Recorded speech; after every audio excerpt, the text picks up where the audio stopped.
Welcome back student. एक बार फिर से हम आपका स्वागत करते हैं समर्पण एक पहल में। आज हम लोग पढ़ेंगे प्रकाश परावर्तन के प्रकार। इसके पहले की वीडियो को अगर आपने अभी तक नहीं देखा है तो आई बटन में मैं लिंक दे दूंगा, आप वहां से जाकर वीडियो को देख सकते हैं। चैनल पे नए हैं तो चैनल को सब्सक्राइब कीजिए। तो आइए शुरू करते हैं। प्रकाश परावर्तन के प्रकार।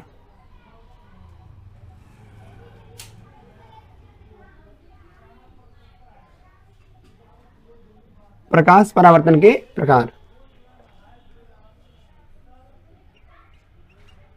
टाइप्स ऑफ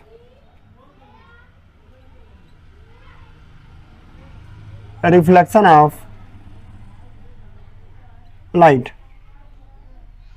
प्रकाश परावर्तन दो प्रकार का होता है, ठीक है। नंबर एक होता है नियमित परावर्तन, अंग्रेजी में इसको कहते हैं रेगुलर रिफ्लेक्शन। और नंबर दो होता है अनियमित परावर्तन, इंग्लिश में इसको कहते हैं इरेगुलर रिफ्लेक्शन। अनियमित परावर्तन को विसरित परावर्तन भी कहते हैं, ठीक है।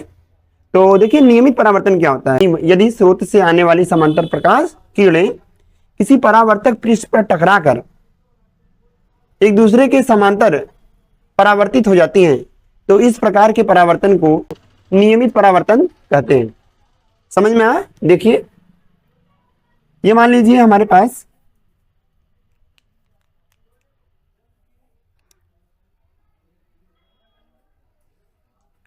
पास एक परावर्तक तल है, ठीक है। इस परावर्तक तल पर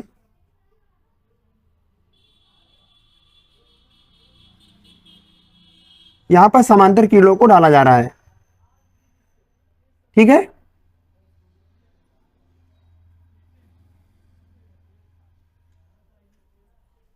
ठीक है, ये आने वाली प्रकाश किरणें समांतर हैं तो इसको कह सकते हैं समांतर आपतित किरणें हैं। जब ये पृष्ठ पर टकराएंगी, यहां पर एक बिंदु यहां, एक बिंदु यहां, तो अगर टकराने के पश्चात ये एक दूसरे के समांतर बनी रहें तो इस प्रकार के परावर्तन को बोलेंगे नियमित परावर्तन, ठीक है। ये होगा समांतर परावर्तित किरणें, ठीक है। ध्यान ये दीजिएगा, ये समांतर आने वाली प्रकाश की किरणें यदि परावर्तक पृष्ठ से टकराकर एक दूसरे के समांतर ही बनी रहे तो इस प्रकार के परावर्तन को नियमित परावर्तन कहते हैं, ठीक है। नियमित परावर्तन में परावर्तक पृष्ठ समतल होता है। कैसा होता है? समतल। चलिए, तो ये हमारा पहला हो गया नियमित परावर्तन। अब दूसरा आएगा हमारे पास अनियमित परावर्तन। अनियमित परावर्तन या विसरित परावर्तन क्या है?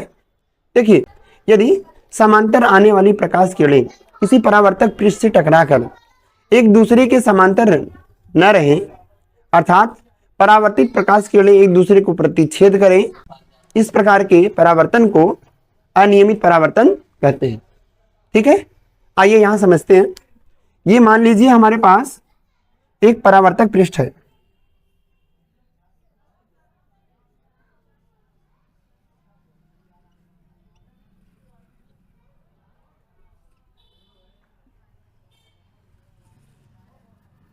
किरणें यहां पर आ रही हैं, ये समांतर किरणें आ रही हैं,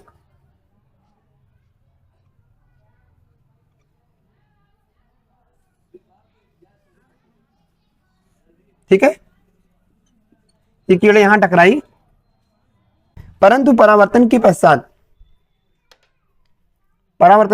पश्चात ये एक दूसरे को इंटरसेक्ट करती हुई जा रही हैं। देखो, ये पहली किरण गई यहां से, ये वाली दूसरी और ये वाली तीसरी, ठीक है।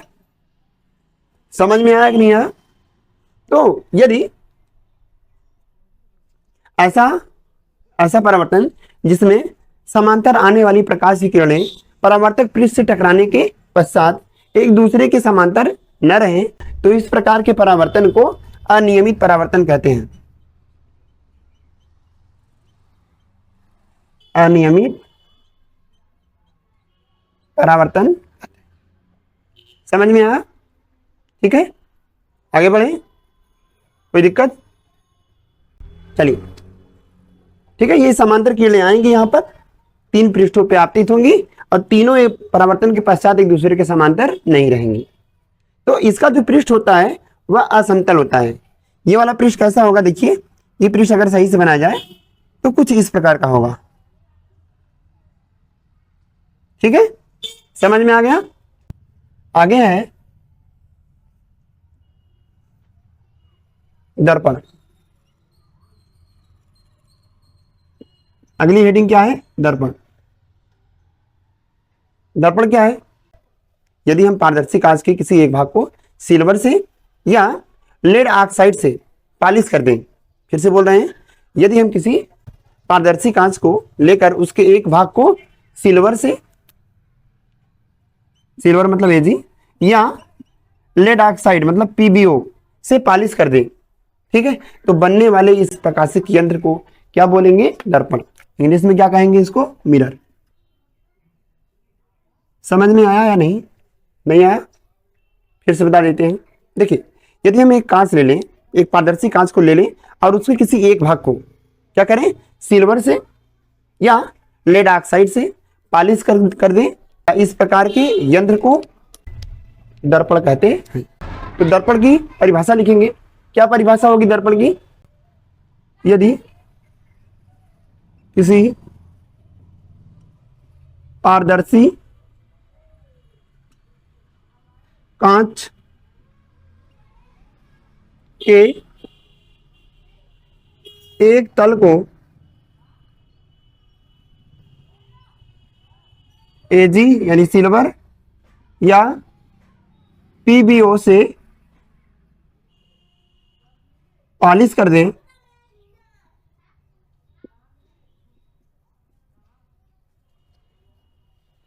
तो बनने वाले इस प्रकाशिक यंत्र को दर्पण कहते हैं। दर्पण 2 प्रकार का होता है, ठीक है, लिख लेंगे, यह 2 प्रकार का होता है।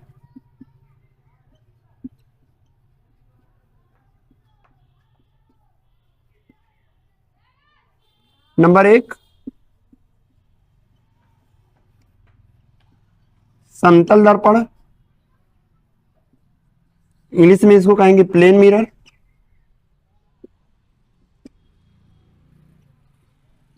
और नंबर 2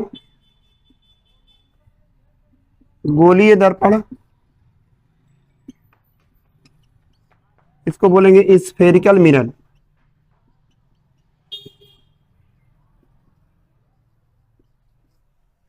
ठीक, तो समतल दर्पण एक ऐसा दर्पण होता है जिसका परावर्तक पृष्ठ समतल होता है। तो क्या कहेंगे?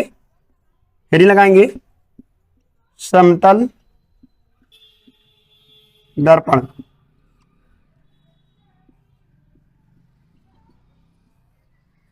तो ये पीछे वाला भाग क्या कहलाता है? कलईदार तल। और ये आगे वाला भाग क्या कहलाता है? परावर्तक तल।